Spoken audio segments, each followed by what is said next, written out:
Good morning, Russell. Great to see you, finally. Thanks for having me.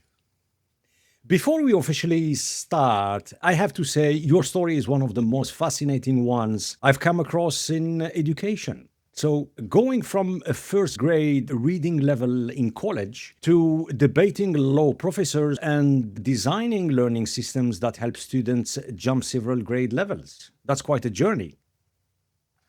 Yes, it was one that literally happened because I entered the New York State Assembly internship program. They accommodated the heck out of me and they recommended 15 credits of A minus, but my university, the State University of New York Center at Buffalo's Political Science Department, looked at the accommodations the state itself came up with, Mhm. didn't like it, so they flunked me for 15 credits of F, and that's what triggered all of this. I'm curious, Russell, was there a moment where you realized this struggle you had lived with might actually become a foundation of your life's work? Well, after I got the F, remember, they recommended, the state government itself Mhm. recommended 15 credits of A minus. And when they flunked me, I said, that's it. I'm solving this problem. I just didn't realize it was going to take over 20 years to do it. That's fascinating. So I think our listeners, Russell, are going to really enjoy where this conversation goes. I'm looking forward to it.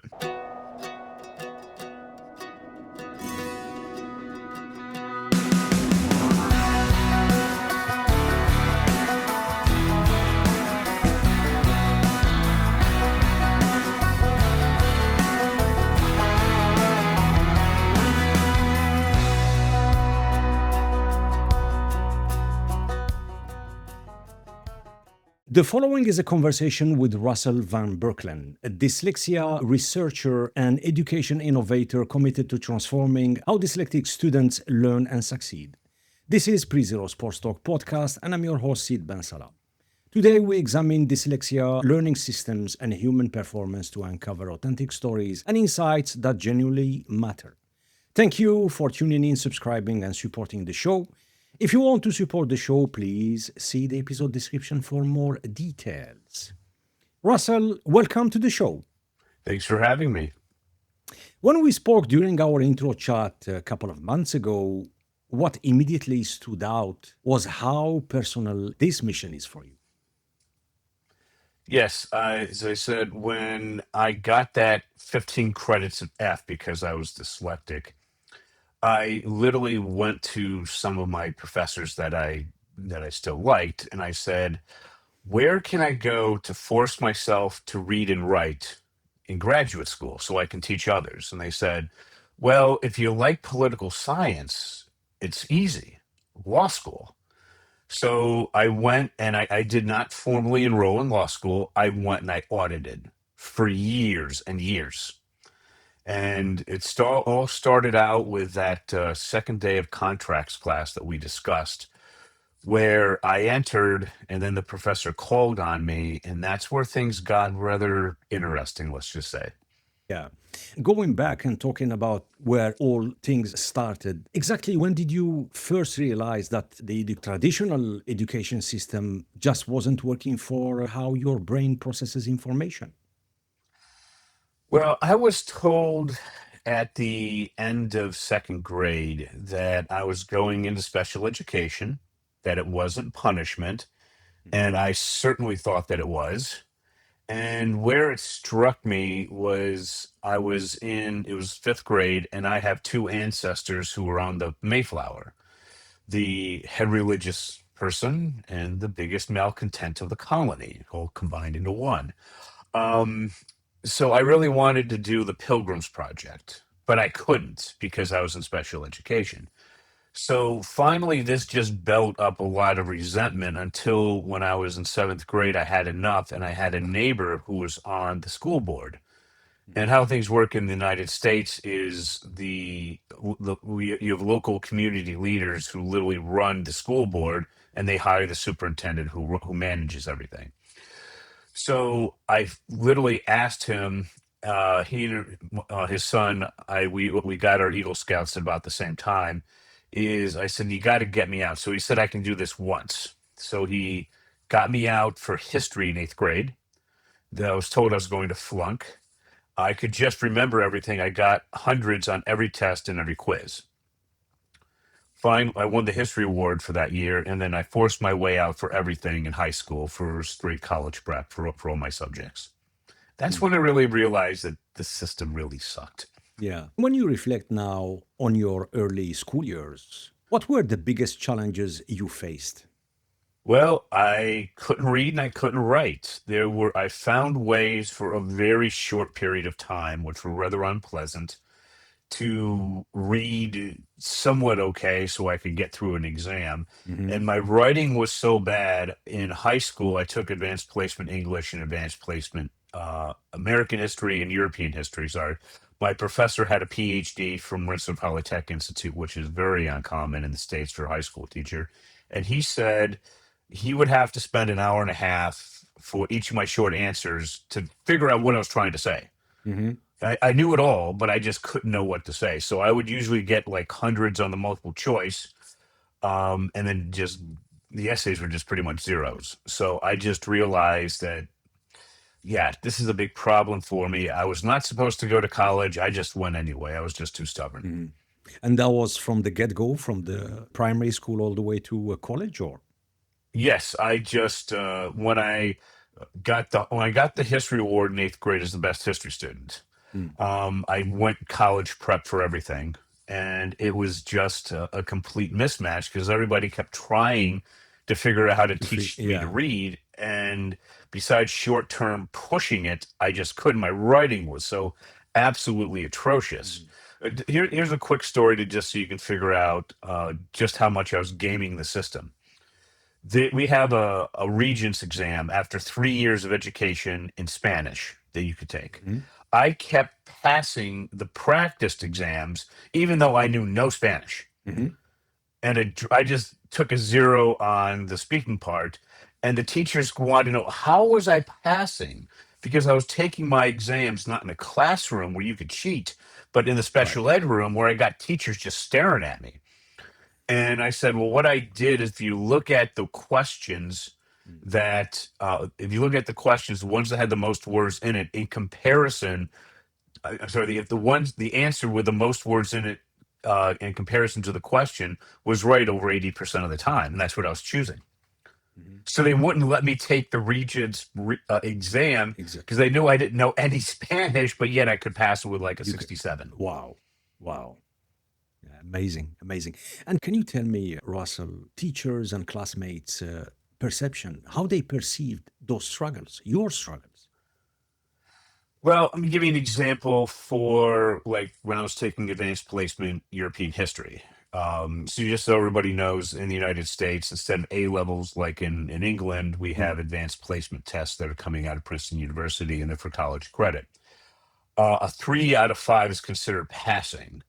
I kept, I got a 3 on my AP European exam, and my teacher couldn't believe it because he said the average is like a 60 and 60%, and your essays were getting zeros. So you must have scored like near perfect. And that's what I always did.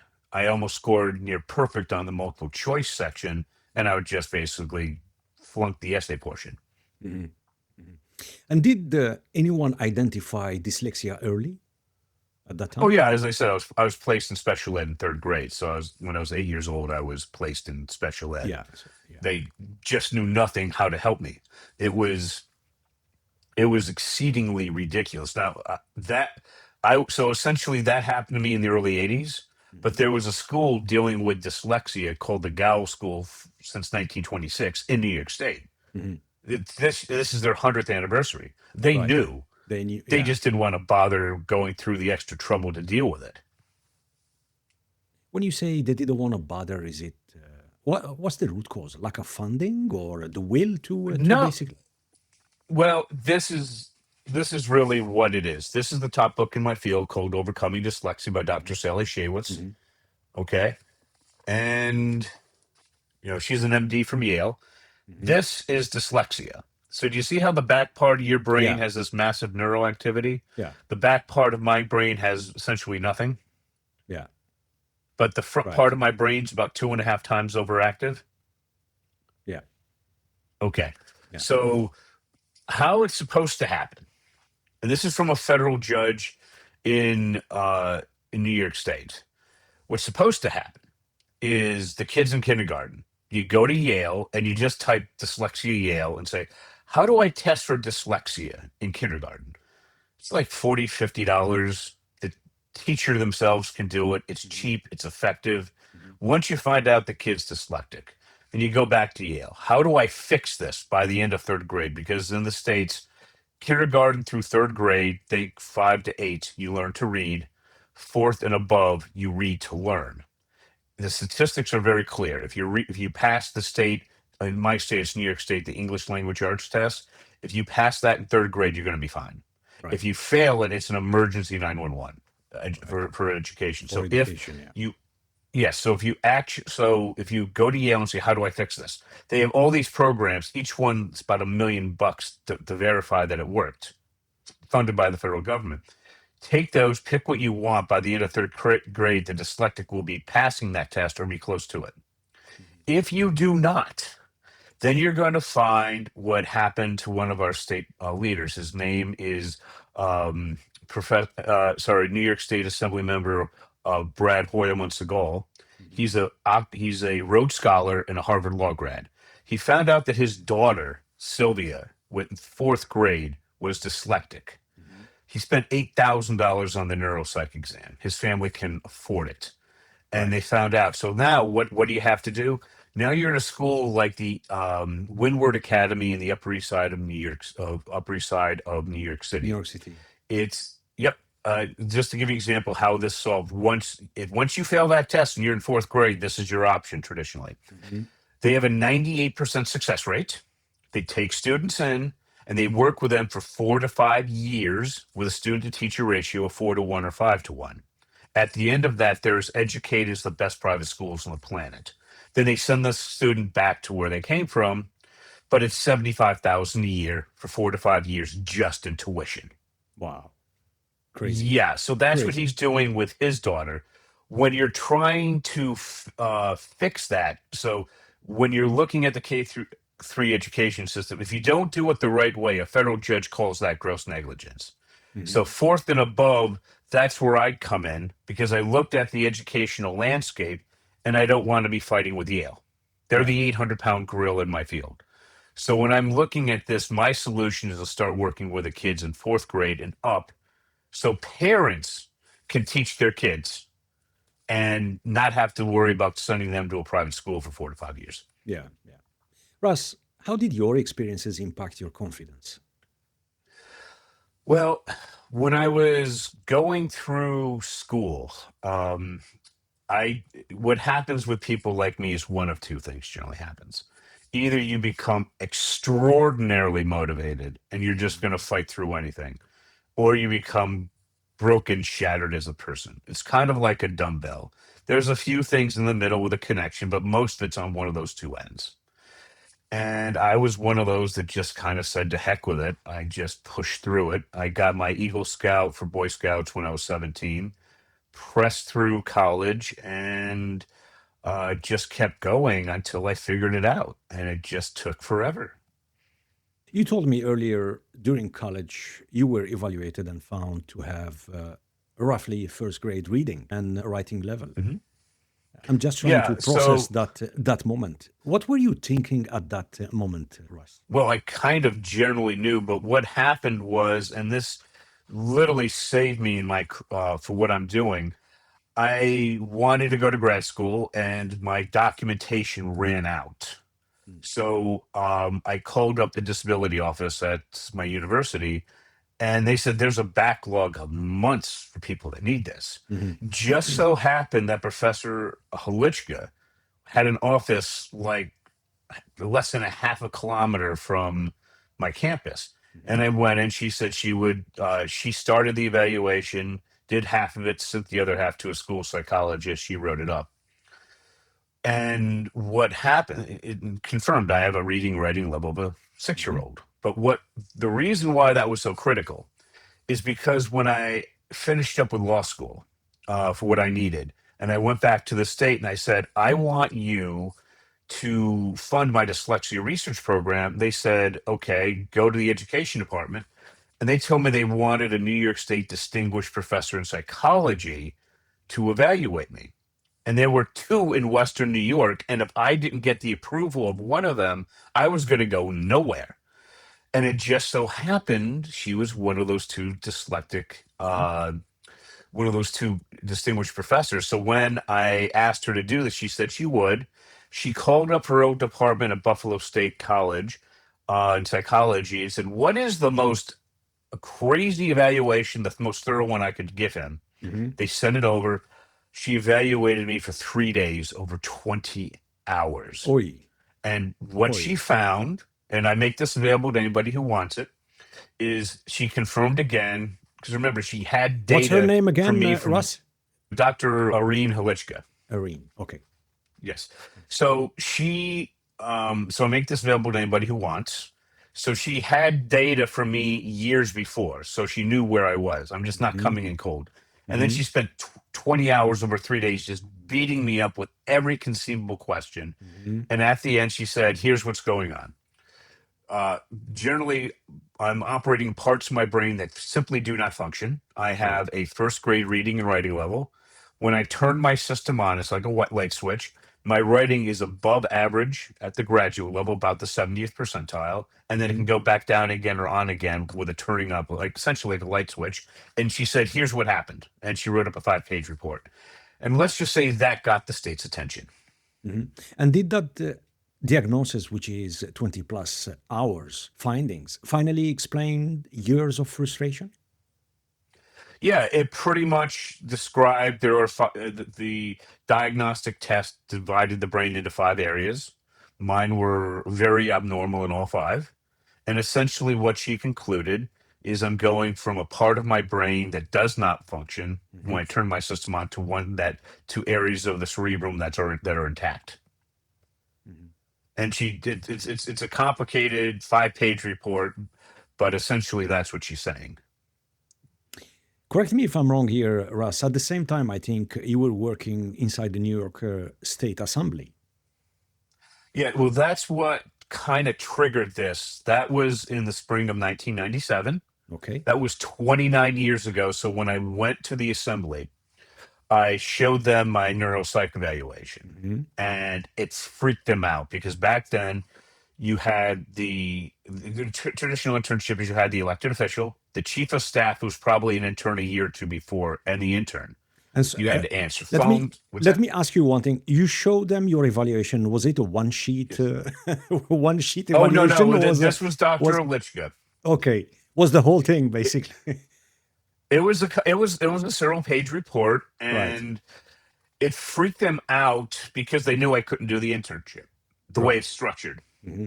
So they went up to the speaker's office, and the speaker's office said, "You are not getting rid of this kid because he's dyslexic. Figure it out. Hmm. Get a committee together." So they got a committee together, and they did a really radical thing. They physically took me out of the legislative office building because a big part of the internship was being with your peers. Hmm. They moved me physically into the Capitol, so I never saw my peers hardly at all. Okay. And they put me in Majority Leader's Program and Council's office that ran the assembly day to day. And I walked in and I saw instantly why they did it. There are three administrative assistants that can help me out, Hmm. and they had no clue what to do with an undergrad. They deal with a grad student, which is a real policy position. Hmm. So that's how they treated me. So while everybody else is answering phones and getting coffee and filing things, I'm dealing with the New York State Assembly's position on gambling because we had to change the Constitution. Hmm. I got committee assignments. It was fantastic. I can't tell you how jealous people were. What they seen on you? What kind of potential they've seen? Oh, they accommodated the living daylights out of me. They got me a new computer. They had a rotation of who I could go to at any time, saying, Mhm. I would say, "Here's my current." Again, my writing was horrific, but I was typing it up, Mhm. and the administrative assistant would just go, go back and retype this, work on this, and then I'd come back a few hours later, and they would do it again, and I would rotate depending who was free. So they loved the ideas that I had. They loved how I could sit down and remember, I'm acting as a graduate student, Yeah. not some college Not, kid. yeah.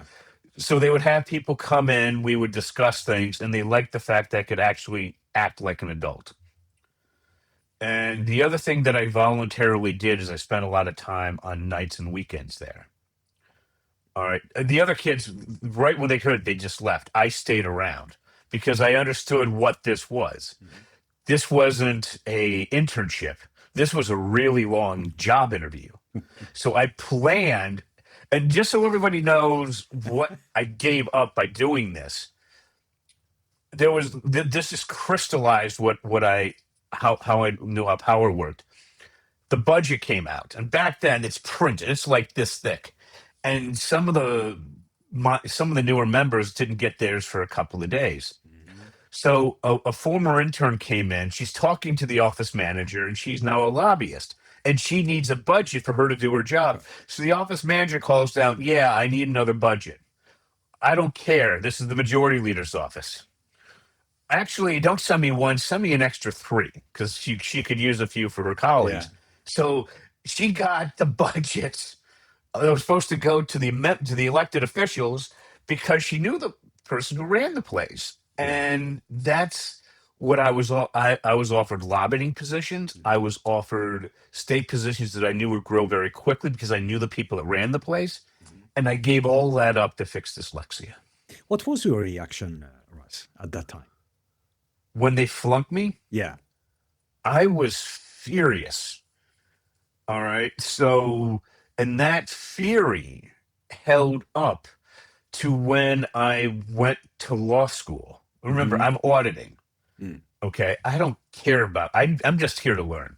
And then when the professor called on me, to me, this wasn't just a call. This was all the frustration that built up. And I was not, because in the United States, they use the Socratic method. Yeah. Nobody knows what they're doing the first week of law school. So they ask you questions, you don't know the answer. They ask you more questions to embarrass you publicly Mhm. until you adapt. And I wasn't going to put up with it. Was it the main goal to adapt or to build some kind of resilience or some kind of grit? Well, I don't know.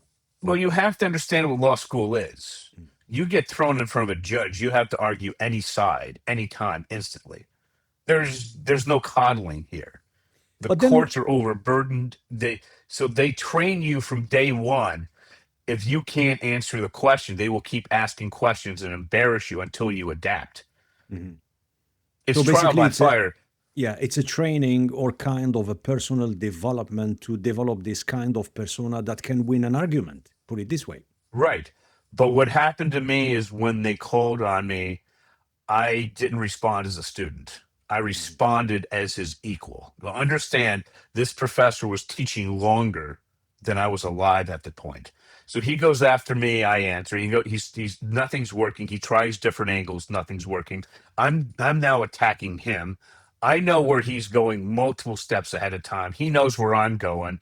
We're going back and forth, 5 minutes, 10 minutes, 15 minutes, which is just beyond an eternity in law school. Mhm. My classmates are looking at me like, what the heck is this? Finally, the professor throws up his arm and said, "Russell, you couldn't be any more correct. In Mhm. the interest of time, I have to move on to the next Yeah. case." So And hang on here. anytime we discuss things afterwards, the same thing happened. Yeah. So again, for our listeners, Russ, you made the Mhm. brave choice to attend law school despite all the difficulties you explained now with reading, Mhm. writing. What exactly Yes. motivated you to take that step? Because it's not a small step.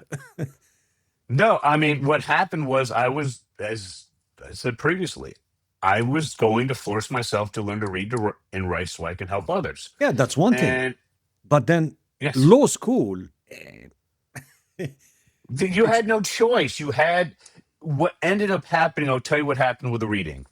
In my property class, about a month in, we started getting quizzes once a week. mm, All right. And what I found strange was you're supposed to do is read each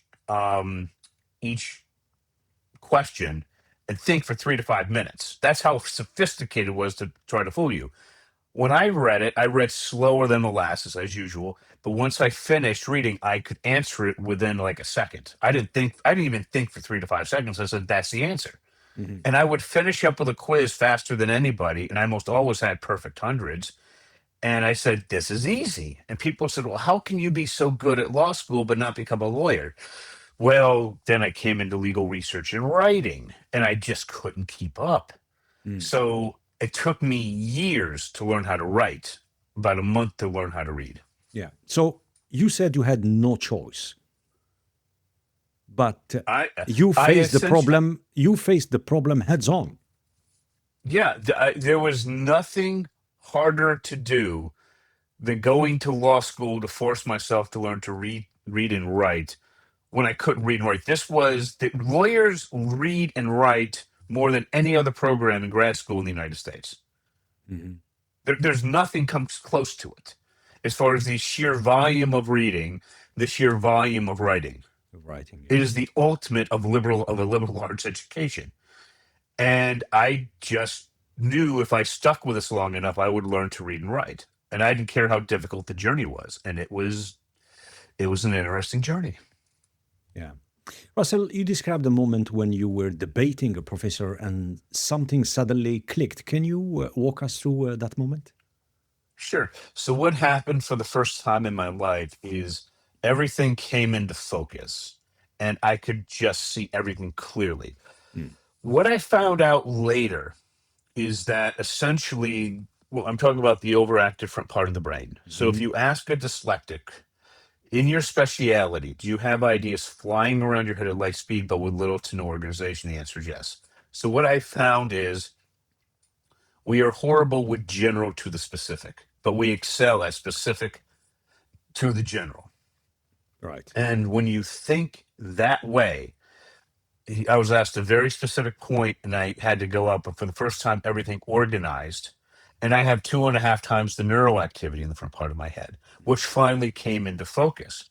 So when I'm going back and forth with a professor, I mean, law is essentially not that complicated. You got the individual and the state, and there's various policy conflicts between the two. And then you just follow that. And I could process information in orders of magnitude faster than my peers. So what I found out is in graduate school, you have I will always read slower. I will always write slower, but I could process information at orders of magnitude faster than my classmates.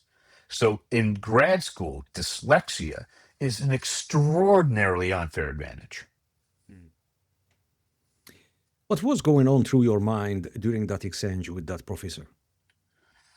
It was like literally like verbal warfare. I was not going to be humiliated by him. Mhm. I was trying to humiliate him. And I tried my darndest, but I couldn't phase him. I could see where he was going. I was trying to lay traps. I mean, both of our brains were going light years faster than our mouths could speak. We're going back and forth. We're dueling.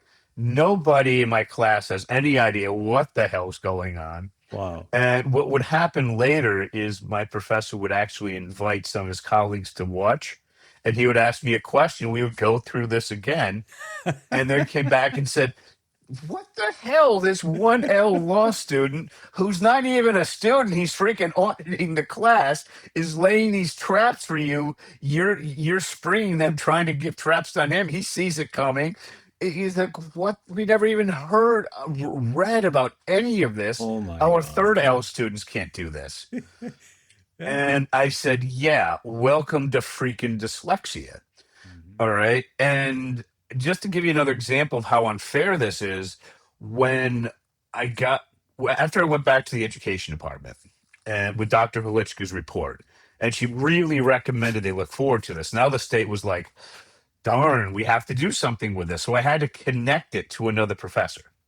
His name was, there's only one in Western New York at the time that made any Mm. sense. His name was Professor James Collins. Mhm. He wrote a book called Strategies for Struggling Writers. Right. uh, $1.5 million grant from the U.S. Education Department. Found three default writing strategies: the copying, visualization, narrative. So I said, okay, that makes perfect sense. I'm going to extend your work from mild dyslexia to severe dyslexia. Here's what it is. and people said it was going to take years to get his approval, if ever. I got it in less than 2 weeks. Mhm. He said, excellent, A plus. And within 6 months, I got 15 grand from the university. And then within a couple of years, we got the funding from the state Senate. Nice. So it's just exceedingly, people are like, how did you do this in under 2 weeks? It takes years.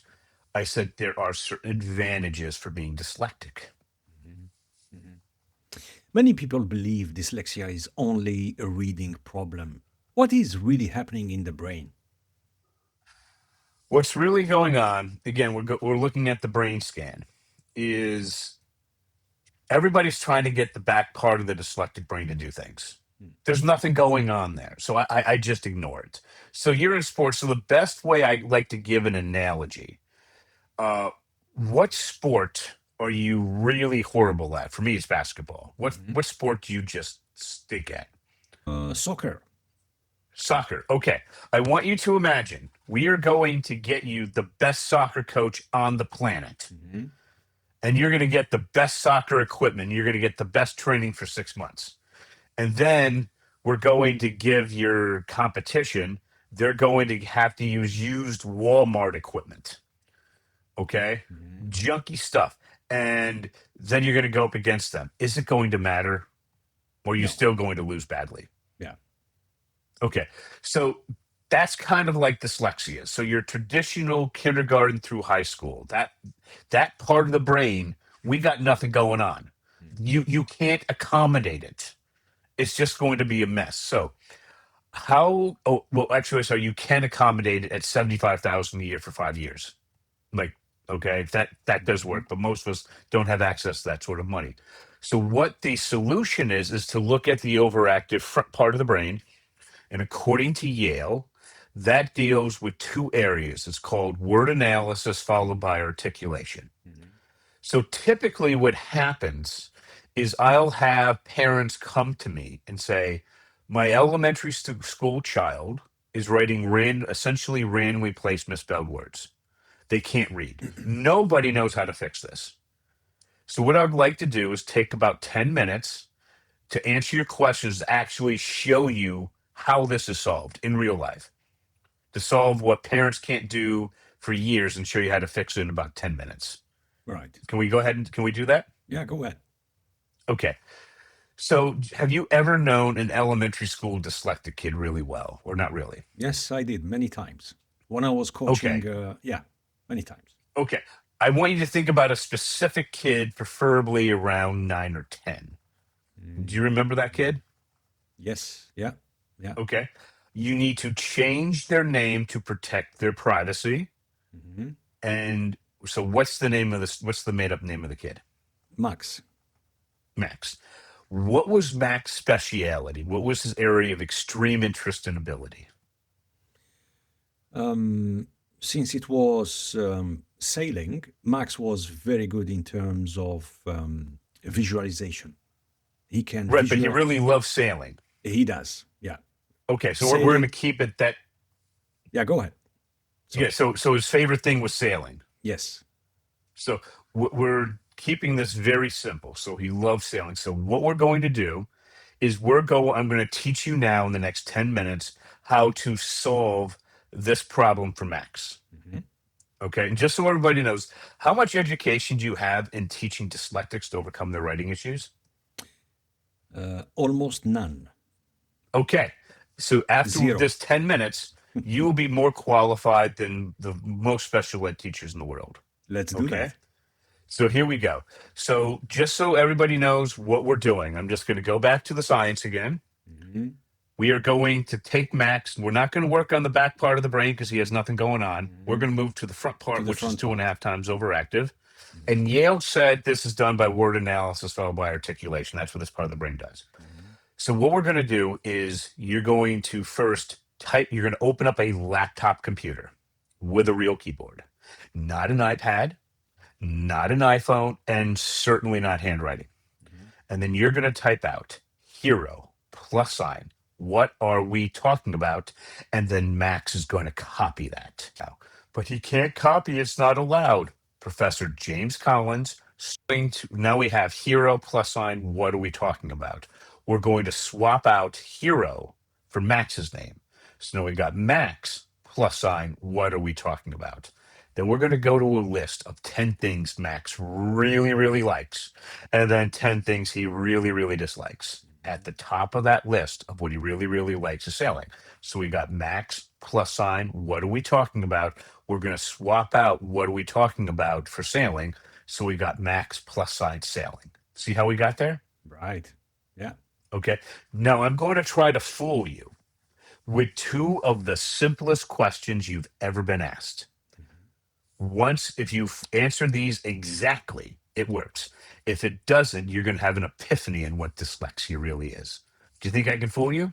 Yeah, go ahead. Okay. Interesting. So we got, okay. So here it is. This is the system. We got Max plus sign sailing. We have to swap out the plus sign for a word.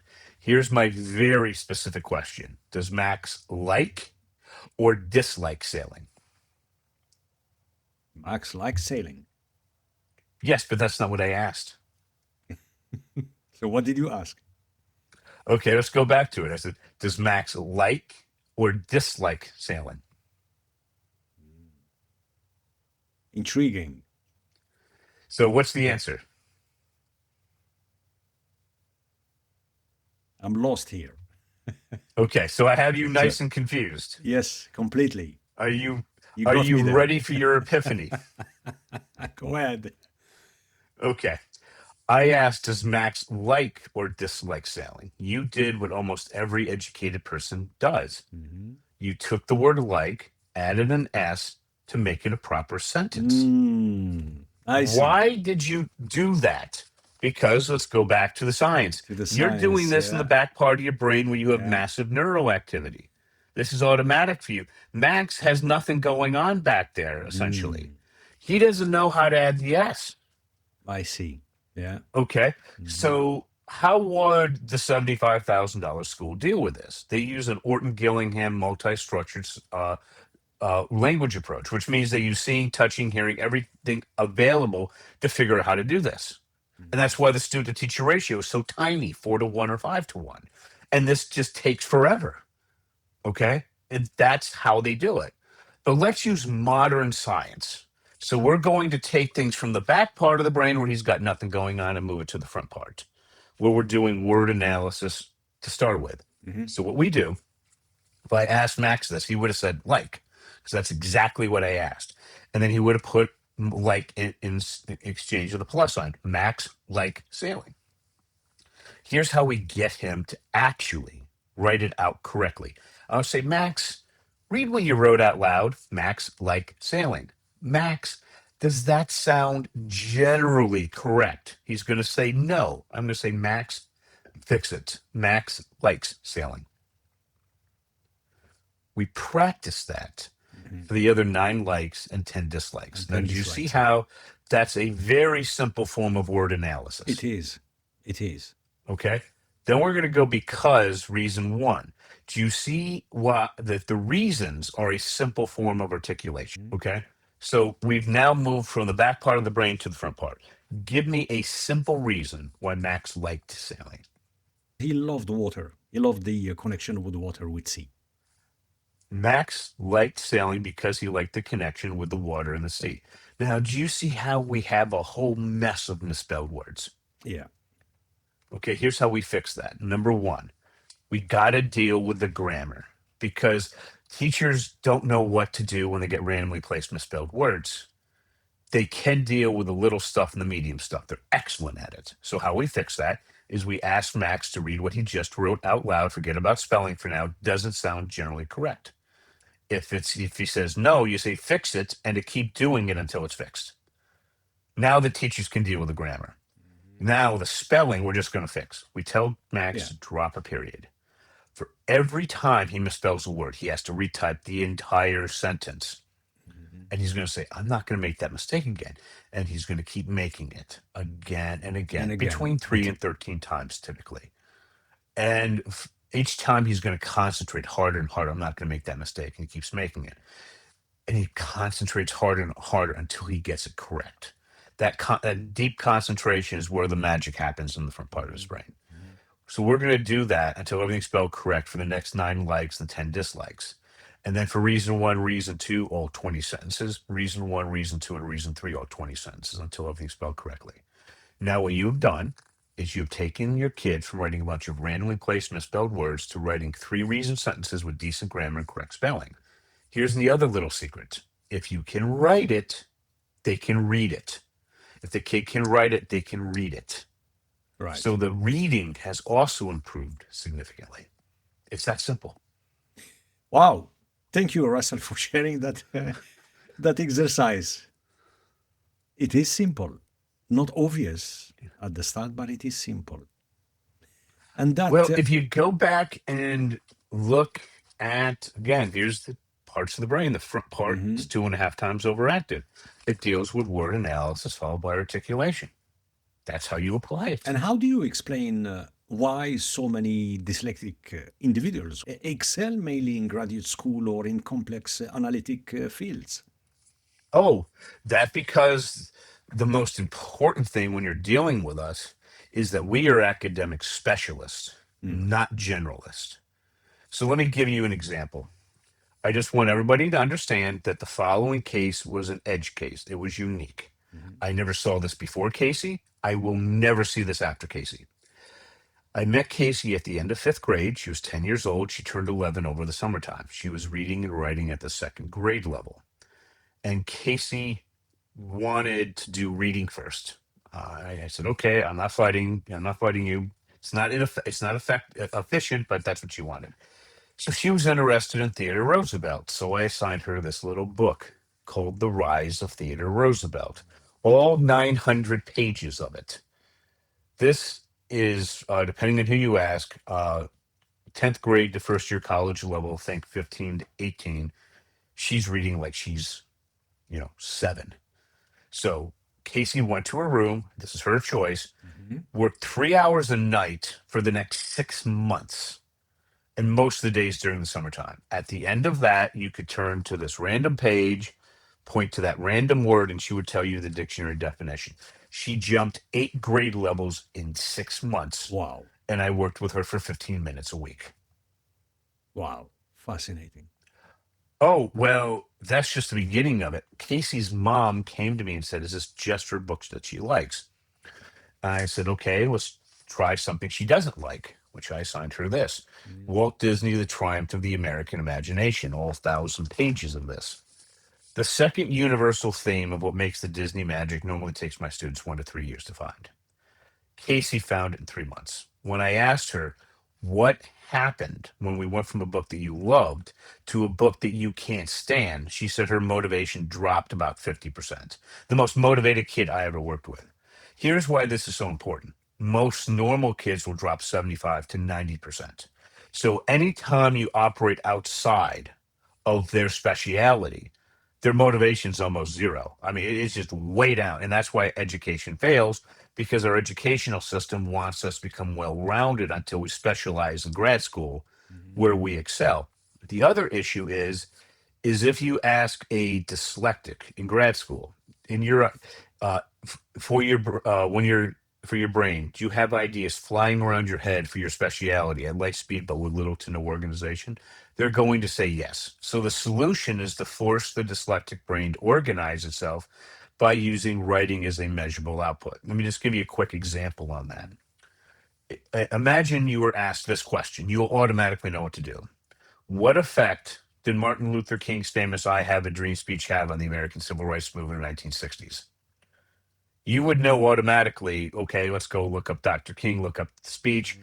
and then you just know how to write the paper. Mhm. But for a dyslexic, it's like grabbing fog. There's nothing there. So we have to ask a specific to a general question. What compelled Martin Luther King to want to give his famous speech? We find that answer.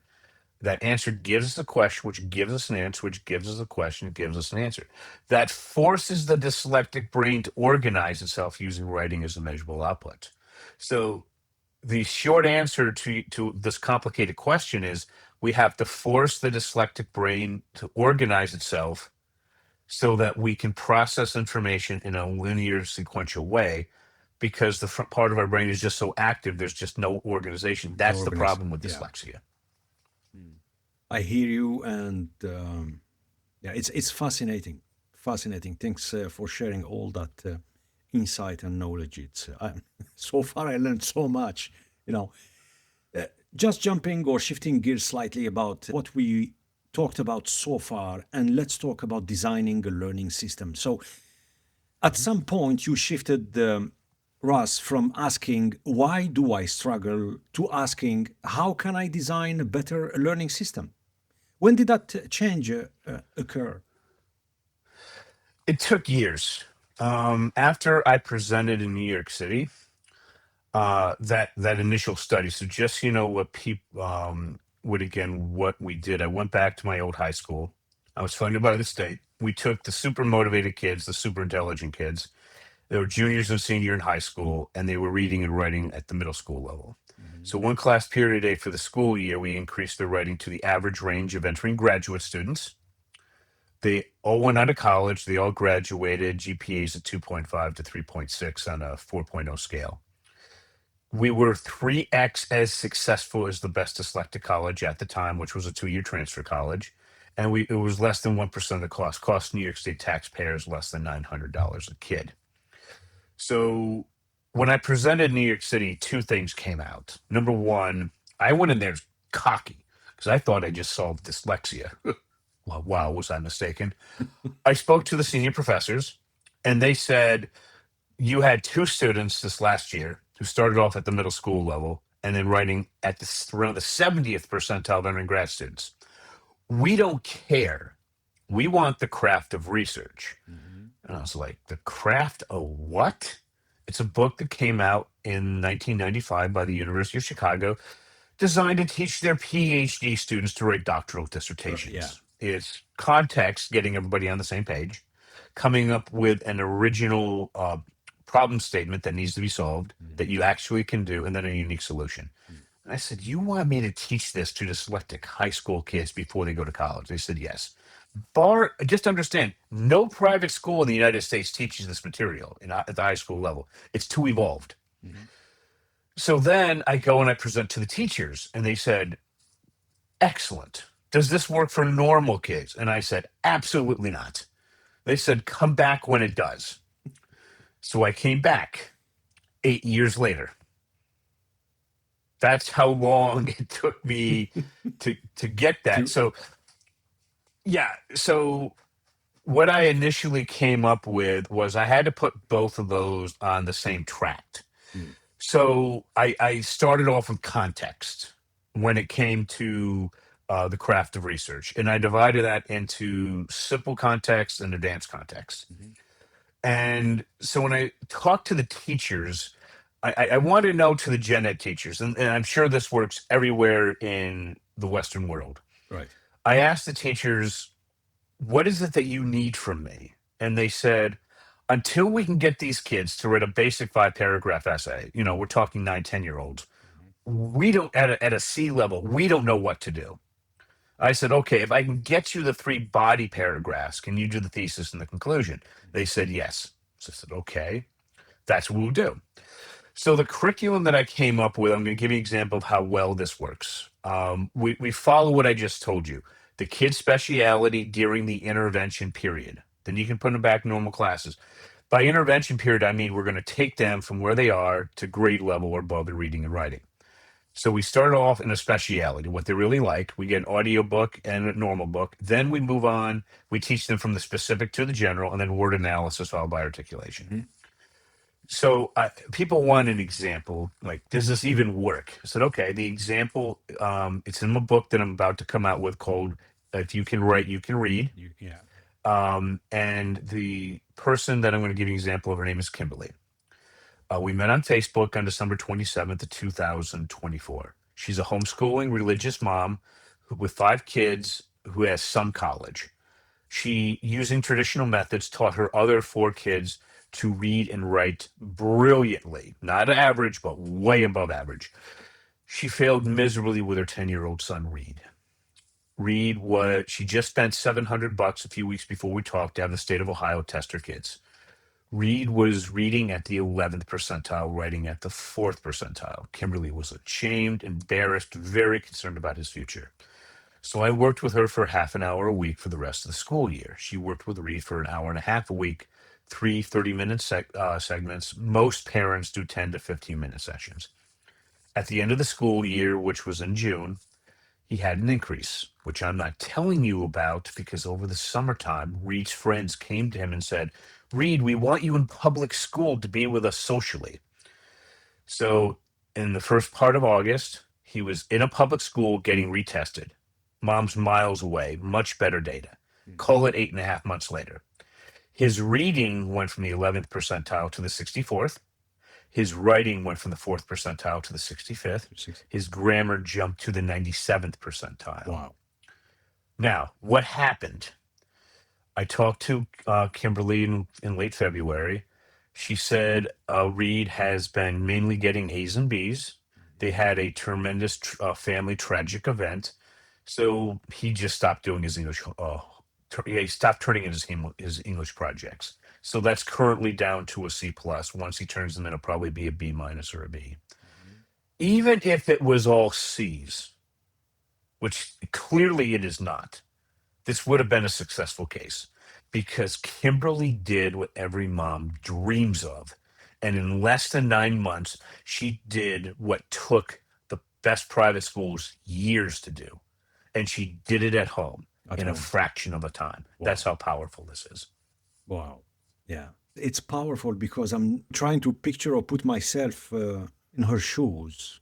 I mean, educating her kids, beside of all the tasks she has at hand, looking after the household and things like that. And she did it in amazing, absolutely amazing. You highlighted the concept of word analysis before articulation, and you explained that. Why is the sequence of learning so crucial? Well, I mean, I'm just, every time I'm going through this process, I learn to go back to the science. Mhm. Again, this is Yale's book, and this is it. The front part of the brain is 2.5 times overactive. Mm. I just looked at that, and it says word analysis followed by articulation. So I said, okay, well, if Yale is telling me, the number one book in my field is telling me that part of the brain that's 2.5 times overactive, that's the way to do it. I'm not fighting it. I'm taking it. What I found as I went through the process is that number one, as Casey was the example, during the intervention period, we have to focus on the kid's speciality, or they're just not going to do the freaking work. That's what I found. Number two, we got to teach them from the specific to the general because that's how the dyslexic brain works. I got that from university professors. Mm. And then three, we just do word analysis followed by articulation. And I just you follow that model, and I just showed you how successful that is. Yeah. But to kind of expand on your question, what I just told you works really great for 9 and 10-year-olds. Mm. At this point, a lot of people will come back and say, well, what about high school kids? What about middle school kids? What about college students? What about adults? And I would say, well, I have my original program, but that's for the super motivated and the super intelligent, which is a very small percentage of the population. So when you're looking at addressing that one, what you need to do is just do a more advanced form of the original process. So I want you to imagine that this is another thing that your parents can do tonight. Let's say you have a high school kid and they're writing nowhere near where they're supposed to. I want to show you how to do, in about the same amount of time, how to do the most part of an advanced body paragraph so you can really understand where this goes. Is that all right? Yeah, go ahead. Okay. So the best way I like to describe this starting off with is a movie review. Trust me, this is just the best way of explaining it after me doing this a couple hundred times. Mhm. I want you to think about a movie Mhm. that everybody has seen, that you think is one of the best of all time, that you know really well. What's that movie? Oof, that's a tough question. Oh, this one will be full of tough questions. We're moving down the Yeah, high school level now. there is so many great movies. But Yeah, just remember the big card. You want one that everybody's yeah, seen, that that you know really well. everybody's seen. I don't know. Let's say Star Wars. Here we go. Star Star Wars. Wars. Which one? There's three. Oh, Which one are the three originals?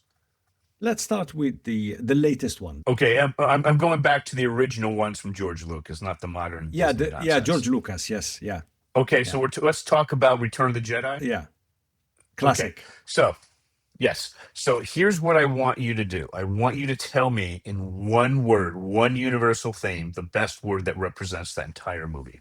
That's tough, man. Hope. Hope. Okay. Now, when when Return of the Jedi came out, Hmm. what would typically happen in America is some Ivy League educated person in a major publication would write a movie review. And they would literally tell you this happened, this happened, and this happened. It's like you recorded a football match and then you come back to watch it and somebody already told you what the score was. Hmm. What's the point in watching it? They That. ruined it. So yeah, you've seen that all the time. So here's how we write our movie review like an adult. Mhm, You would take your universal theme of hope, mhm. and then you would pick out the main actors that you think this movie revolved around, and you would ask, how did they deal with the universal theme of hope? And you'd write on that. How did the director do? How did the screenwriter do? That's your movie review focus.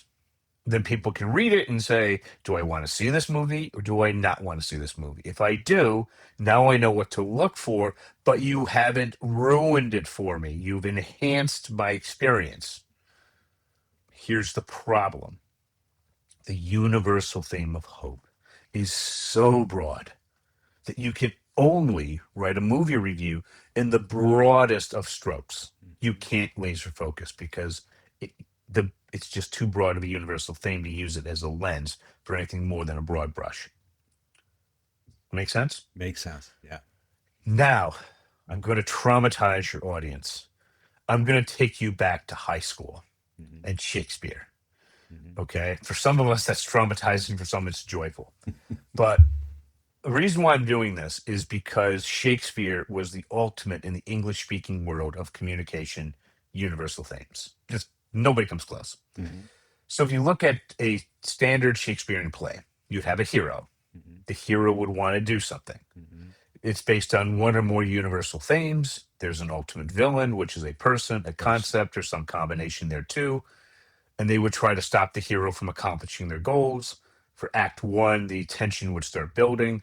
It would accelerate in Act Two and then resolve in Act Three. Back three. Sound familiar? Yeah. Classic. Okay. Now we have to simplify that to start going into evolved paragraphs. What I'm about to do, I showed you a very simple version of the initial context. Now we're going to do the advanced context from the craft of research, all into one.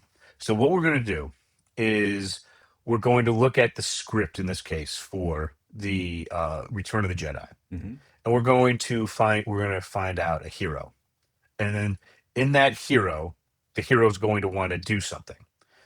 We're going to then write multiple paragraphs on what the hero wants to do.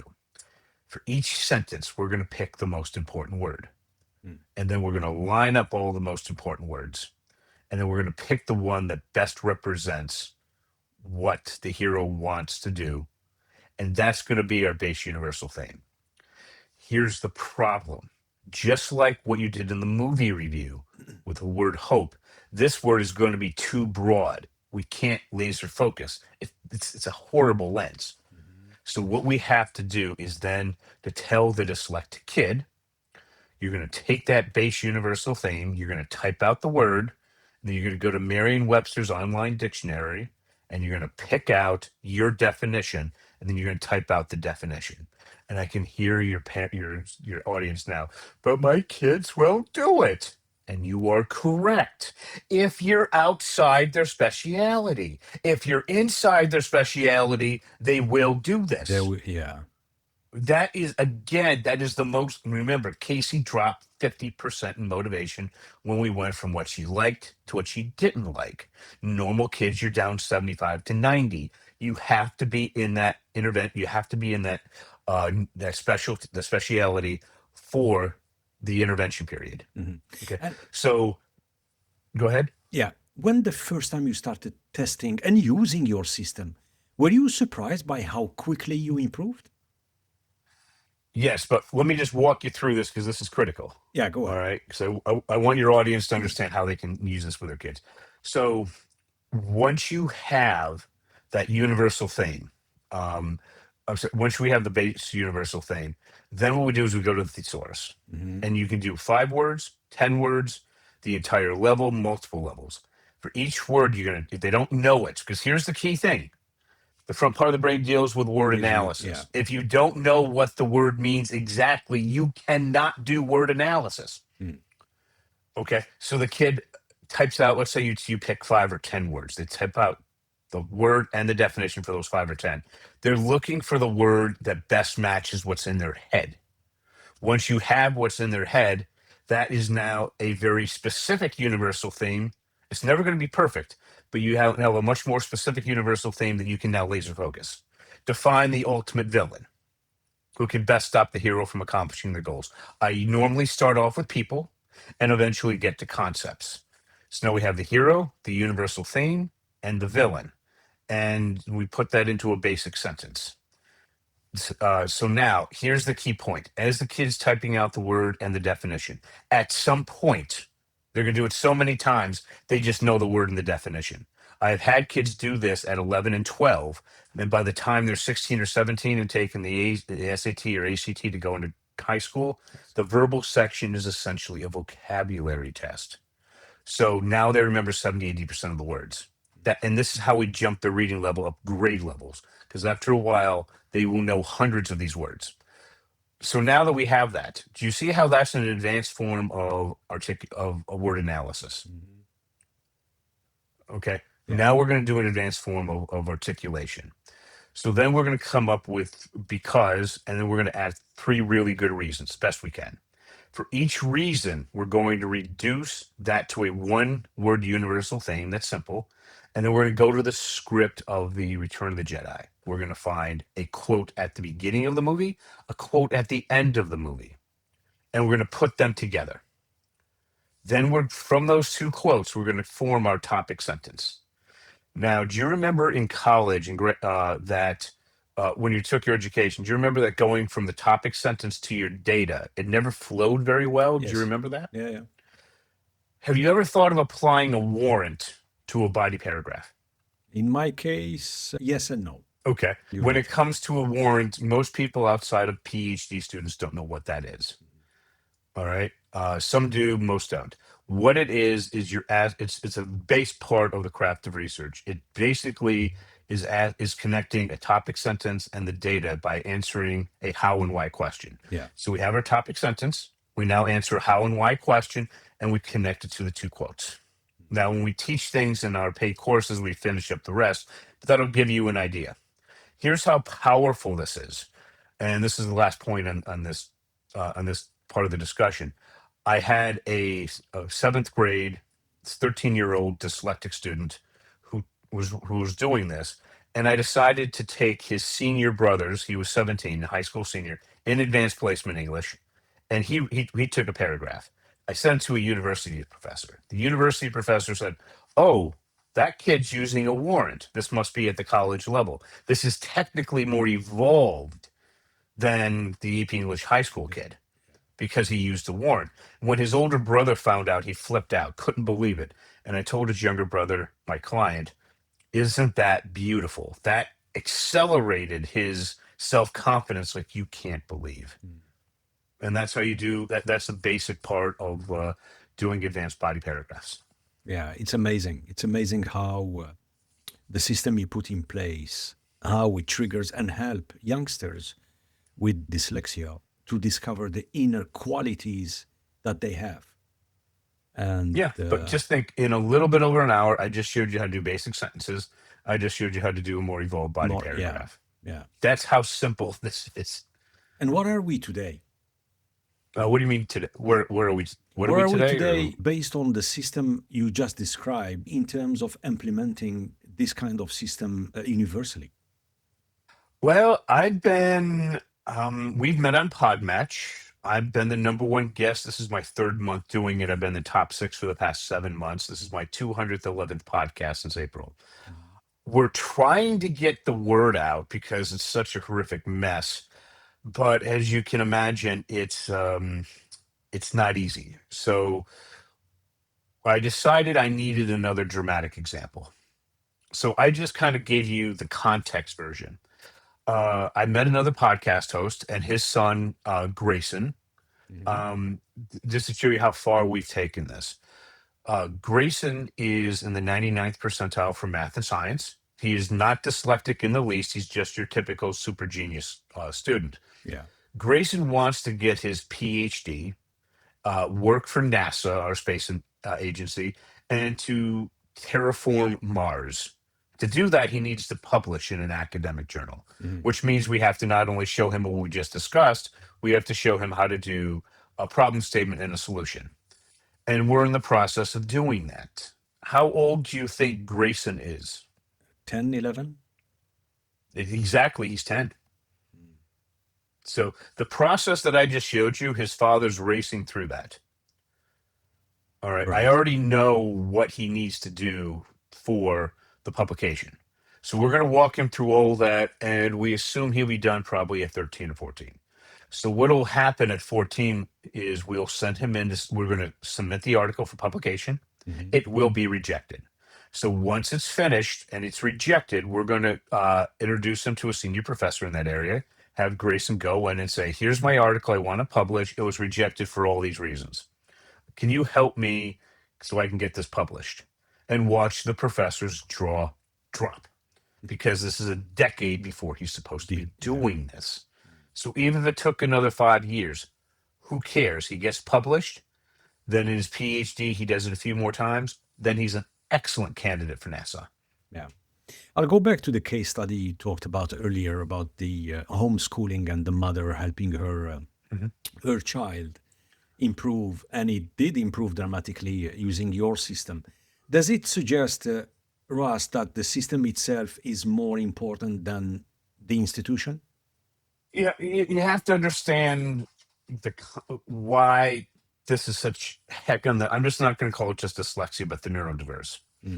School systems are not trying to be hard on us, but typically their students have massive neural activities in the back part of the brain. We have massive neural activities in the front. So they designed their learning system for 80+% of the population, which it works just fine for. So I want to answer your question. I always come back to this one.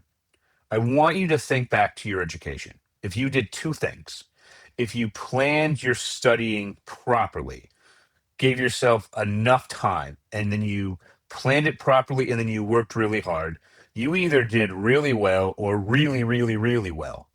And if you didn't do those 2 things, things did not go well for you. Can you see how it's basically about that simple? Yeah. Okay. For a dyslexic, it is so extreme. If we were in college and you're taking the standard 5 classes a semester, and the dyslexic says, I'm just going to take 1 and work 5 times harder than you, they'll probably still do worse, because we're in the wrong part of the brain. Of the brain. So the schools are not trying to be hard on us, but they like following their typical process, which is to make us well-rounded education before we specialize. And they love going from the big picture down to eventually to details. And the dyslexic's the exact opposite. So it was like me asking you about what you were bad at, and you said soccer. Yeah. Now, if I told you we would get you, again, the best coach in the world and practice for 6 months, then your ability to play soccer for your age level and your financial future depends on it, you're going to be homeless and starving. So the school is trying to teach a dyslexic in a way and using processes that are our absolute weakness. And you simply can't accommodate that. Yeah.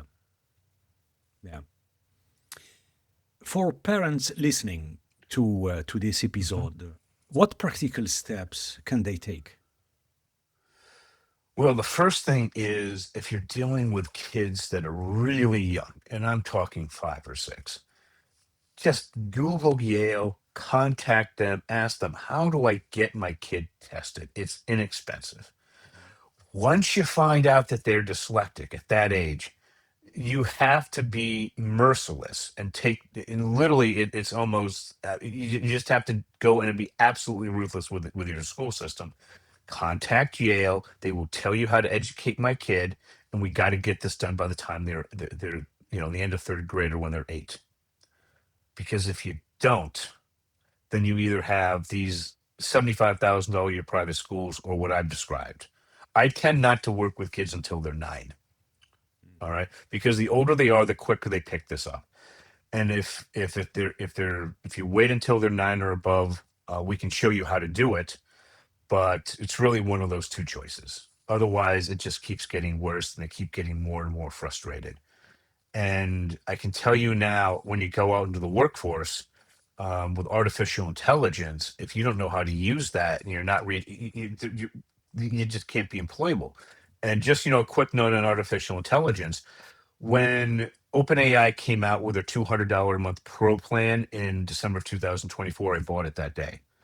AI was meant for us. And if you know the craft of research, you will be excellent at working with AI. Fantastic. There is a topic I would like to discuss with you maybe later on about the learning methods between textbooks and using digital solutions. So, yeah. Russ, I want to take a moment and share something really personal to me. I was never officially diagnosed, but looking back, I strongly believe, and listening to you, since the intro chat, I strongly believe I had dyslexia while growing up. And not only that, I also showed clear signs of dyscalculia. And for listeners that who might not know, dyscalculia is a learning difference that impacts how person processes numbers. It can make basic arithmetic, mental maths, sequencing, and even understanding time or direction. Usually, it's kind of hard. From the elementary school to college, I worked really hard to hide that issue. Really, really hard. I developed coping strategies. I over prepared, memorized quite a lot, and avoided situation where I might be exposed. And I can say it was hard and brutal as well. It was tough and sometimes brutal. And I carried that all alone. And I succeeded academically, but I had to work much harder than others and never spoke about it publicly. This is the first time, Russ. First time. I'm 55 years old and I'm talking about it openly. So when I hear your work, your experience, struggles, breakthroughs, it really resonated deeply with me. So for people listening right now, Russell, who might be struggling silently because of pride, because of whatever reason, children, teenagers, or even us adults, what would you say to them? Well, first of all, if you don't mind me using you as a guinea pig, I can ask you 3 questions, and then based on those answers, I can tell you roughly where you are. Is that okay? Yeah, go ahead. Okay. So the first thing is, I need you to tell me, you got several, but just pick one. Doesn't matter which one. What's your speciality? What do you really like? What are you really good at? One thing I'm good at, it's creating concept from nothing. Absolutely nothing. Creating concepts from nothing. Yeah. So when you're thinking about that, do you have ideas flying around your head at light speed, but with little to no organization now or sometime in the past? Millions of ideas. Yes. Millions of ideas, I can tell you Okay. that. Yeah. Now, the next question, if you answer yes, it tends to freak people out. Okay. If no, then that's fine. The next question is, this is you or it's not you. There's really nothing in between. Imagine you're thinking about creating all these new ideas from nothing, your speciality, and you want to write about it. Fingers, keyboard, fingers, keyboard. The idea is in your head. You take your fingers, you put it on the keyboard. Mhm. When you do that, the fingers hit the keyboard. Does the idea in your head fly out of your head, leaving you with an empty brain? Is that you or not really? Yes, it's me. Okay. Yeah, Do you find that it's weird that I knew that about you? maybe not. Okay. Well, uh, if we had professors from the best universities in Europe, Mhm. and I just asked that question, and that's how you answered it, they would be scratching their heads in complete confusion because they don't understand the underlying cause of what dyslexia is. Okay, last question, and then I'll tell you your profile. I want you to think back to probably elementary school. Mhm. It's probably around 8, 9, 10 years old. There was somebody, did somebody come to you and say, if you can't perform this academic task, we're going to hold you back for a year and we don't know how to help you? Did that happen to you or no? No, it didn't. It didn't. Okay. Like I said, it was tough. It was brutal, but I had to work. Sorry, I had to work my ass very hard. Yes, You know. you had to work. So what you just told me, and this is again just for treatment purposes only. But what I found is it's generally about 90+% accurate. Is you are in fact probably dyslexic, and if you went and dropped $5,000 on a neuropsychological evaluation, it would confirm it and give you the details. Yeah, I remember in the elementary school, at some point, I hated math, really hated it, you know, and I Hmm. could do everything to not show up, basically, until one year, I got this lovely teacher, and I think she figured out my issue, and she made me love math as a subject. You know, I had her for 3 years. Then she left, got another teacher, and I hated math again. That does happen. I will tell you, this is what I'm about to tell you is going to make a lot of educators unhappy. But you've obviously had a successful career. Hmm. What I try to tell educators is we have to solve the reading and writing issues because, as you know, you do a lot of it in your career. But if you're having a math issue as an adult, we've invented calculators. They're on our watches, they're on our phones. Yeah. All right. What I found with math, to be honest with you, is just, my background in math. I was a really good math student Mhm. through high school. And then when I hit calc, I wanted to do what my uncle did. He was from 65 to 95. He did all the cool stuff in the space program. Um, I failed Calc 1 and Calc 2 7 times. Right. My proudest grade in college was a D plus in calculus based physics. Mhm. So what I'm trying to tell people is when I actually, as an adult, only used the math I was taught was to teach students how to do math so they can teach other kids and never really there's not everybody's a STEM person, science, technology, engineering. The the people that belong in that, they're like Grayson. They're just born to it. Most of us are going to do other things. So let's solve the reading and writing issues. Now for you, just with that third question, where that came from, it happens to a very few kids who have a much more severe case than you did. Mhm. They're also incredibly intelligent and they have a choice at this crossroads. This motivates them tremendously. So for that very small percentage, what happens is they're typically around third, fourth, fifth grade. Somebody comes to them and says, "You're just if you can't pass the state assessments, this academic task, this whatever, we're going to hold you back." Now think about what that does to an elementary school kid, especially for girls. We're going to take you away from your friends and put you in with strangers. Yeah. We're going to shame you publicly. And they freak out. They start putting so much pressure on themselves where if they don't pass this test, their family's going to hate them. They're going to lose their friends. It is clinically dangerous. And through that insane amount of pressure, which I don't think any kid should ever went through, I went through it. We eventually force ourselves to have an epiphany, and that allows us to pass the test. And then by the time they get to high school, that has happened so many times that they just it's second nature. So I would tell a kid, in high school, and I would know them because they're like an 85 student. They're like low line honor rolls, but they're still have a severe case of dyslexia. I would tell them, I know your secret.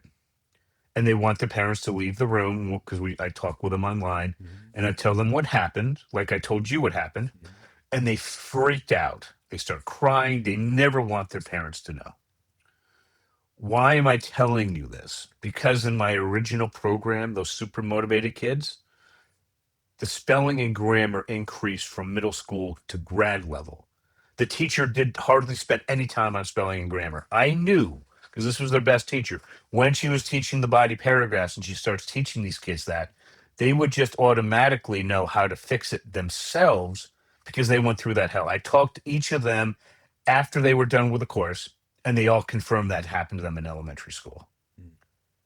So what you really need to understand from these series of questions is if you answered yes to the first one, that means you're ADD, ADHD, or mildly dyslexic. The treatment's the same, regardless of the three. If you answer yes to the first and the second, you're severely dyslexic. If you say that if the third thing happened, you're extraordinarily dyslexic, but also massively intelligent and massively motivated. And it just gives me a profile of where to start off. And I don't need parents to go out and spend $5,000 on a neuropsych exam. It's nice data to have. I certainly don't need it for treatment purposes. That just gives you an overview of how this generally works. Yeah. You touched earlier you asked me a question about if I had the experience dealing with the dyslexic kid in the past in sport, and I did, And since this is sport podcast at its core, and I did work with many athletes, younger, struggled academically, I believe because of dyslexia. And from your perspective, Russell, what do you think sports environments often showcase strength in dyslexic thinkers? Well, it allows us to, number one, socialize and do really, really well. Like, for example, with me, I was a distance runner in high school. I would go out and run a little under 11 miles in 57 minutes up and down hills. That's a bit over around 17 kilometers, 18 kilometers in an hour. And what it does is it frees us to focus on what we're really good at. It allows us to finally get out of this academic difficulty we're in, because the schools are designed to be exactly against us. And it allows us to build, most importantly, to figure out how to work with others as a group and to succeed as a team. Let me give you an example, like in the United States. When I was in high school, I did something very unusual. I joined the local umpires union for American baseball. Most of these guys were 30s, 40s, 50s, and I was, the 17-year-old kid. Right. And I got paid very well, but it was a union umpiring position. So I went down to the inner city of Albany, and that was run by off-duty retired cops. And here's what they used baseball for. If the kid even looked at me sideways, they got corrected instantly. They use sports to have these kids learn how to grow up to be respectful people that knew how to deal with things. And here's what they told me. They said the kids that they have that stays through high school, they either go out and get a job right away, go to community college, get a job, or go to four-year college and get a job. They're successful people. They're there to make sure that these kids who are in a very difficult environment, a lot of them are single parents, very economically challenged neighborhoods, a lot of crime, and they are there to use sports to teach them how to be a good person and how to just really focus on teamwork and everything else that'll carry them through, because vast majority of them are never going to make it in baseball. And that's what I always found sports to be. Fully agree with you. Now, listening to you, some coaches, they might see themselves like facing or having athletes with severe dyslexia, what can coaches do differently? Well, let's just go back to the model again. Try to work in their speciality. You teach from the specific to the general, word analysis followed by articulation. So give me a sport that you're intimately familiar with, and let me walk you through with that one. Let's say Formula One, motorsports. Okay. Not simply driving, give me something more like a sport. Not, Like, not a guy sitting in a race car. yeah, yeah. Let's say swimming. Here we go. Swimming. Okay. So when you're thinking about swimming, number one, you're in the kid's speciality. Hmm. So I'm going to take the worst case. Are you familiar with attention deficit hyperactivity disorder? Not really. Okay. It's kind of like if dyslexia is severe, this is the milder version, Hmm. but the kid literally can't sit still. They can't do anything. Yeah. If you're in their speciality, which is sports, which is We, swimming for this case, yeah. now they're hyper focused. Yeah. And right or wrong, we always frame that, mainly boys. And I've seen it here. Quite often. We frame that under severe ADHD. Yeah. But if you're in their speciality, they're hyper focused. Yes. So, number one, the coach now has it much easier because they can actually get this kid to do things that they won't do in other things. What you need to do is find out as specifically as possible what's their favorite stroke, Mm.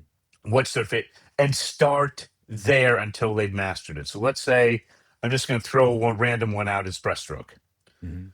Say, we're going to work on the breaststroke, okay? And then, but when you're teaching them, don't tell them, well, in general, with a breaststroke, we have to do this, starting off with a big picture and then going specific. Mhm. You lost them Mm. because it's like grabbing fog. We have to start off with something ultra specific. Your kick, when your ankles are doing this at this level, you have to do this, okay? When you're doing the frog kick. Mm. All right. And then go from the very specific, master that, and then go out slowly each step until it's mastered, until you get to the general. To the general. It's the exact opposite of how you coach any other kid. It's like flipping the pyramid upside down. Exactly. Yeah, I see. Let's talk about the institutional barrier. So, despite strong result of what you explained and tested, plus the case study, the various case study and examples you gave us, innovation in education often faces resistance. What barriers have you encountered? Oh, all right. Let me tell Because you we what don't happened like in New we don't York. like change. You know, we Okay. yeah. Number one, I want everybody to know, because I'm in the United States, my state did not put the current guy in the White House. We didn't do that. We Mhm. voted for somebody that was rational. And your Okay? state is New York State. New York State. We are the highest tax state in the United States. Sorry, California, we beat you. All right. We spend more per kid than anybody. We spend an average $32,000 a year per kid. Mhm. Dyslexia, add another 20,000 on top of that. Right. Okay. So you want to talk about resistance? Senator Brad Hoylman Segal, the chair of our Judiciary Committee in the Senate. Mhm. Again, he's an Oxford. He's a Rhodes Scholar from Oxford. Mhm. He's a Harvard Law grad. He looked at what happened with his daughter and said, "This is ridiculous." He's a very liberal guy. He's very much in the European sense about how the state should support these sort of things. So he had 40. He passed a bill. The New York State Education Department had the top 49 people in the state spend a year on a dyslexia task force using how to use traditional methods. Mhm. And that report came out in late December of 2024. Okay. So then they tried to implement it. And just so people understand the financial ramifications, Right. we're spending $32,000 a year per kid. We're spending an extra 20 grand on average for a dyslexic kid. For 10 years, that's 200 grand. We're talking untold billions of dollars. Mm. The solution was that they came up with using the traditional methods, like the top private schools I was telling you about, was to hire 18,000 more teachers. at a cost of untold zillions of dollars, and the state found out we can't afford it. And based And on the teacher said, and that what's that? decision based on what? Well, the bill never got out of committee, essentially, to add 18,000 new teachers. And each teacher's getting paid, let's just call it $100,000. You can do the math. Average. We just don't have it. We Yeah. don't have the money. Yeah. Okay. So, and plus the training time would have been, forever. And the teachers' unions went crazy saying, you dumped all this stuff on us. We just can't physically do it. So so what did the state do? Is they came up with something for 250 grand a year. Mhm. That's what they did. So what I did is I met one of the three teachers who was on that task force. Her name is Evelyn Whitebay. The state forced her on it. Here's how successful she was. Typically in New York State, about half the kids will pass our English assessment, give or take a few percentages. Mhm. Of dyslexics, it's about 10, give or take percentages. Evelyn had her dyslexic students score higher than the average of her school district. All right. So when for our book, for the student she went through, she was using an example where she was a court-appointed problem solver. She took a kid in less time, and instead of going up a couple of grade levels, he jumped up 6.6 grade levels Right. in just a matter of months. So we can literally go into a school district and teach what we discussed today, basic sentences through the evolved paragraphs.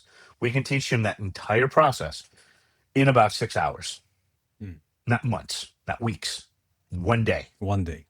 Half day. One day. That's all it takes. So we are now in the process of putting this stuff online so that we can make it, more economically viable. We are just literally putting up our first course for professionals on how to do those basic sentences today. All right. We're putting it up on a learning platform called School, which is SKOOL.com. So once we get all of those up there, if we're dealing with, like really financially challenged areas, we could send people learn the online and then just come and do the online or in person to answer their questions for even less time. Less time. Yeah. This is not hard to. This is my frustration.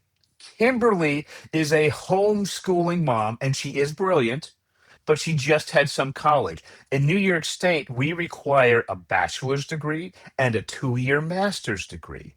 And most of these teachers have a ton of experience. Typically, in a lot of school districts, there's hundreds of applicants per position.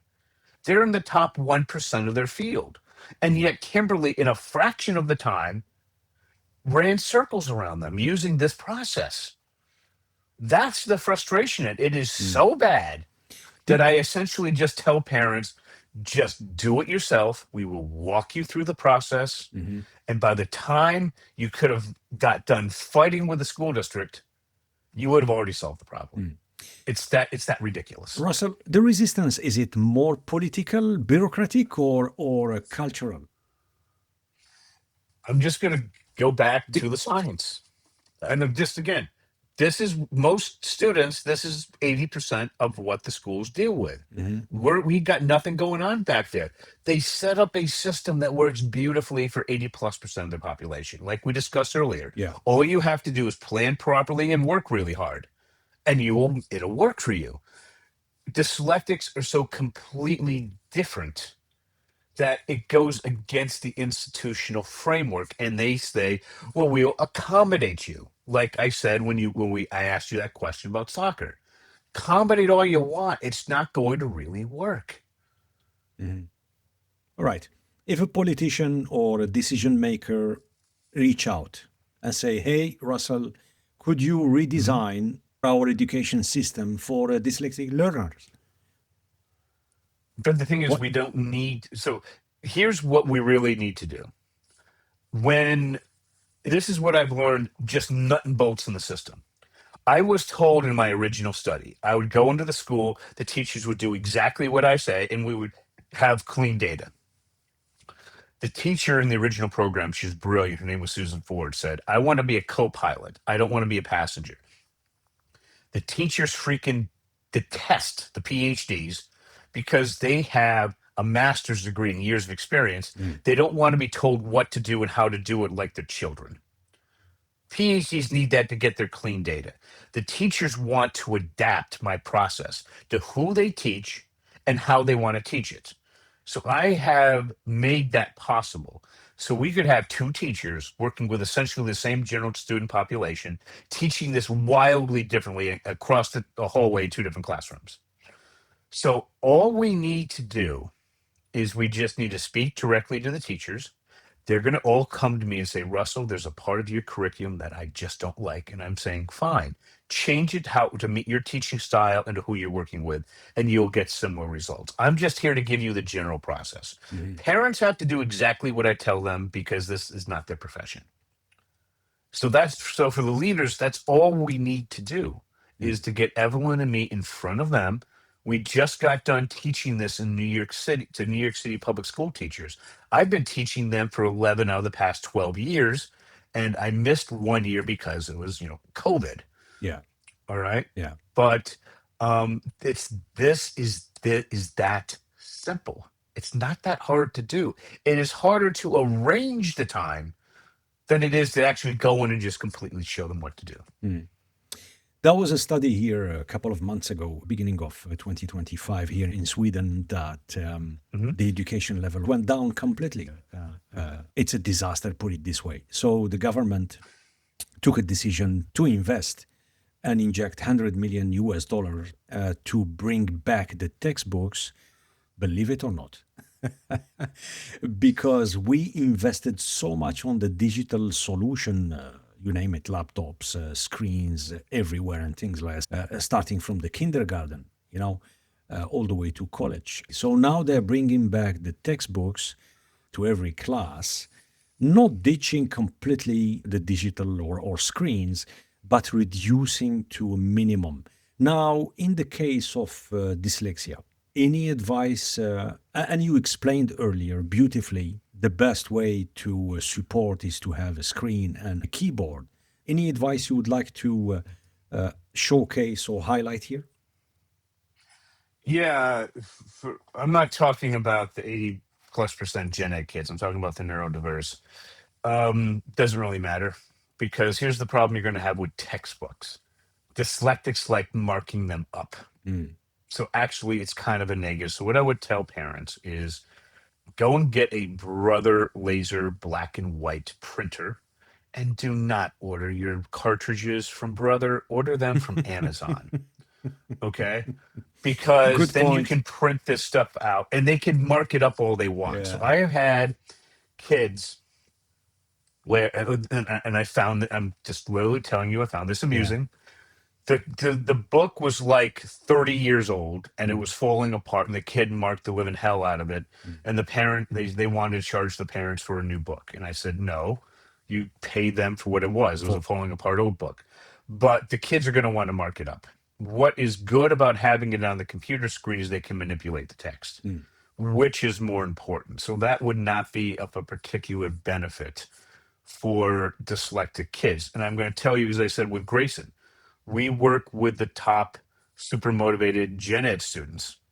It's not that the things are online, or it's not that it's printed out. Mm. If you're going to have it printed out, the kids are going to want to mark it up, Yeah. which they can't do with a textbook. So it kind of defeats the purpose. Mm. You're kind of chasing the wrong thing. What you want to do, even with Grayson, what I found with him, let me just give you an example. And also, first of all, just so you know, in the United States, we admire Sweden greatly. Mhm. Okay, we want to emulate you, okay, for how successful you are with your educational system. All right, so with Grayson, the same thing. When I'm talking about Mars, what I did is I went to I paid $200 a month for several models. I had a custom report created for him Mhm. based on the peer-reviewed articles only on the history of Mars. He's 10. I put the reading level for like 14-year-olds and the comprehension for like an 18-year-old. Okay. Right. When we stepped outside of his interest in Mars, he's like, I don't care. It's not as bad as a dyslexic. It's not as bad as ADD or ADHD. You step outside of his interest and he just doesn't really care. He goes through the motions. Mhm. So really, what you need to find out for an educational system is starting in middle and at the latest high school, try to shift more into what the kid's interest is, have learning objectives of what you're looking for. But now with advanced artificial intelligence to do it the correct way, we can now customize the kid's educational experience. Right. And when this is what gets me, because I spend at least an hour a day on AI, 6, 7 days a week, because I have to keep up. Mhm. Because otherwise, what good is it solving the education for my kids and they can't get a job? So everybody's idea when it comes to artificial intelligence is they're scared of, oh, the kid will just go to ChatGPT and tell it how to write out a paper. And I had that arguments with my kids' teachers. Number one, I tell them that advanced body paragraph I was telling you about, Mhm. I don't start using AI until they're finished with that 5-paragraph essay. Right. And that we do that in middle school. Yeah. So once they reach high school, I will have the kids go and remember what I showed you. No quotes, no body paragraphs. Mm. And I would show them how the kid came up with the quotes for all their body paragraphs, where they used AI to just do the grunt work. Why does my kid have to go to a university library, peel off a stack of books, define something define something in a book and write it on a 3x5 card? The way that we did it in university. Why can't they just have the AI do that junk work? What's the purpose? So we show them that how they were constructed. They're guiding the AI. They can already read and write reasonably well because we already showed them how. And then we show them how to do. And I say they have to know these skills in an applicable sense, because literally, if you know how to use AI, you are literally going to be 5, 10 times more productive. More productive. Yeah. Yeah. And the companies just aren't going to pay you to do it the old way. Mhm. And that's the clash I get in with educators at all the time. But my kids are guiding it. It's like doing an advanced math proof. Mhm. They're showing each of their steps. Yeah. They're just not telling it to write it up. Yeah, there is resistance in terms of AI even here. I remember just 2 years ago, it's been framed here like talking to my boys using AI and stuff like that. So it's been framed like within the educational system, if you focus too much on that, it's framed like cheating. Like you're not doing proper work, proper homework, going to the library, like you said, flipping and checking stack of books and stuff like that. So that's what it is. And I feel it's more about fear than anything else, because AI is here and is here to stay, period. There is no discussion. It's Yeah. just so you know how fast it's accelerating. My workflow is really optimized for October 2025. Mm, mm, When Opus 4.6 came out from Claude Anthropic, you can start having agents doing the work. Then in February, what worked in January is now out the window. In February, now you have the agents do it. And instead of doing a long prompt, it's now prompt at 4 different levels. And it's beyond me. And most people, Yeah. I'm not turning over all that to the AI. Mm. Okay. And it's just accelerating now because it's just so much fast. Nobody's coding anymore. It's doing all the coding. But what I let me give you an example. One of my kids, his father hired me. He has a 3.22 GPA. He's a business major, but his father knew that he's not ready to go out into the workforce. He's been properly educated at the bachelor level. So I'm giving him customized Harvard business case studies on what he wants to go into. And I'm showing him how you use the craft of research, context, problem, solution. Just give you a quick example on this. I had a student who I taught in high school. He goes through college. He hates AI, never used it. Goes out into the workforce. Within a matter of weeks, he's teaching his peers how to use AI. Because he said he was given an assignment and he was like, okay, what's the context? He went back and forth with the AI, figured it out. The same for problem, same for solution. Mhm. And he actually delivered an actual solution to his peer. Peer. I'm sorry, to his boss. And now he shows his peers how to do it. For me personally, I'm working with another colleague that I met on Podmatch. He's a university professor. We're doing an article together. He sent me one question. In a matter of like 4 hours, I came back with a 25-page edited answer, including various policy considerations, all these other things. I directed it. I asked it what it should do. I did a deep research report, and I kept saying, no, that's not the angle I want to go. I want to go this way. And I just directed it, and he looked at it. He said, okay, this will keep me busy for the next month. He was expecting 2 to 3 pages. I sent him back 25. Very well edited, very well researched. That's how much faster that allowed me to do. Instead of spending a week, I did in a matter of hours. Yeah. Amazing. You explained, Russell, your frustrations earlier. What makes you hopeful? Well, I just look at what happened with Kimberly, and she just solved the problem. All right, I look what Evelyn did, 6.6 grade levels in less than 6 months, using the same process, and just granted she's a master teacher. It's just a matter of we're doing podcast after podcast. My book's coming out within the next 2 months. Then I'm going to go ahead and look at doing a TEDx speech, and then go on in my area and hit the highest rated podcast. At sooner or later, this is going to get through to the politicians that this is a better, faster, cheaper way. I mean, what drove me nuts in New York State is I was literally funded by the New York State Senate. At the time, the State University of New York Research Foundation said this is the best program in the entire university. And then when they had the task force, I said, can we meet? Can I walk you through this? And they would never get back to me. Sad. Okay. I mean, I at that point, I threw up my arms and I just said, okay, parents, just do it yourself. Do it yourself, yeah. Do it yourself. Yeah. Sad. Anyway. You're listening to the Pre-Zero Sports Talk. For more conversations on sports leadership, faith, performance, and innovation from Sweden to the world, visit prezerosportstalk.com. It's time for our lightning round. Russell, we can talk about this topic for days, but I'm just mindful of the time here. So ready for speedy Q&A? Yes, I am. Skill everyone should learn, beside of AI. What they should learn how to do is to type. Because what I found with dyslexics is handwriting is out. If they type, instead of writing the letter W and taking up all that cognitive space, they can just hit the key and do well. Now, just how I did it, I took a typing class. I went from the back of the book forward. Drove my teacher mad. Right.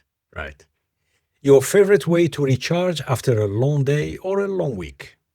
Go for a swim for an hour and a half. I do that daily. Love it. Nice. Fully agree. Most rewarding part of your work? When the child that I work with is terrified of how they're going to do on a final exam, and they come back acing it. And I had one kid who said he forgot to study for his final, but I showed him how to go through the information in college. He went in and he said he got the highest grade in the class. He said, your stuff works. Nice. A habit that improved your life? Well, what I found was to structure your day based on your most productive time. So there are times in the day where that's where I sit down and I do my actual work. And I guard it jealously. So unless the client has an absolute emergency, I'm not available. Something you're still curious about? I'm curious about how we're going to take artificial intelligence and combine it more completely with the craft of research so that students, and to take it to what we have to younger and younger ages so that we can have the time to develop these more advanced AI prompting techniques. Because currently, as I said, it's on 4 questions and I'm still on 1. So that's what I'm currently looking into, how to do that and how to take what we're doing and to move it to younger ages. Because let's face it, what's changed in our K through 12 education systems since when we were there, since our parents were there? Honestly, not that much. Yeah. Yeah. And finally, Russell, if you have to give a piece of advice or a wisdom to our listeners on any topic. I would say the first thing that you need to do is find out if your kid's dyslexic in kindergarten. Boys, you can tell easily. They act out generally. Girls are quiet. They just take it. If they're just not learning to read and write at that young age, find out immediately and then immediately just contact jail. How do we address this? Because then honestly, you're not going to need me that much. My goal is to get this thing fixed by the end of third grade. And my goodness, the smartest people in the world have figured this out across the Western world, and we know what to do. My goodness, just do it.